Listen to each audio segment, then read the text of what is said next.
Let's do a flat wash today. So we're gonna mix up some wet paint, and I'm gonna use gold or yellow ochre. You're gonna come here, twirl your brush, and mix it in. You have to make sure though, when you're mixing up your puddle, it might look like it's like mixed up, but this is why we have a tester strip. And you come here, and it's really not that dark. Your brush is like a sponge. You come here, and it soaks up all that paint. You're gonna wanna have 10 drops. And how you know you have enough drops, if you come here and it drips, you have 10 drops. And every time you touch it, a drop comes off. So that's 9, 8, 7, 6, 5. You can even use your rag. 4, 3, 2, 1 drop. We're gonna wanna come here and soak up 10 drops. Now we're gonna come and squish our brush along the top of the page. And the goal is to get that nice big drip. Do you see how it's dripping there? Now look, I have my watercolor tipped up. I don't want it flat because look what happens to that drip. I want to keep that drip at the bottom.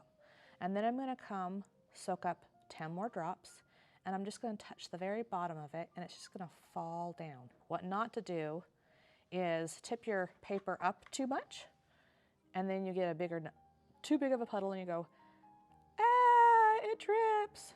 Well, if that happens, you tip it down just a little bit. Don't put it all the way flat because then this is gonna go clear up. Keep it here. Get your rag, always have your rag right next to you. You're gonna dab that. Don't go like that, it's wet paint, it gets everywhere. But now you have this little water channel.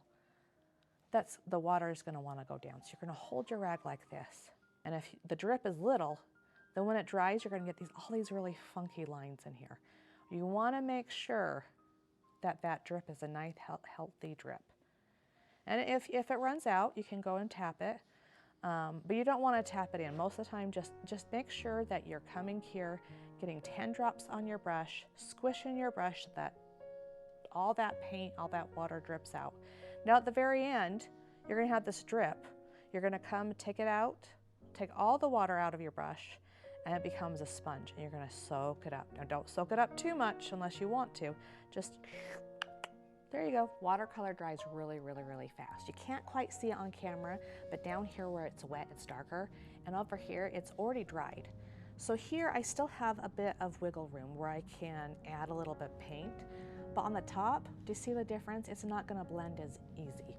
You wanna be mindful when you're doing watercolor, how wet your paint is and how fast it dries.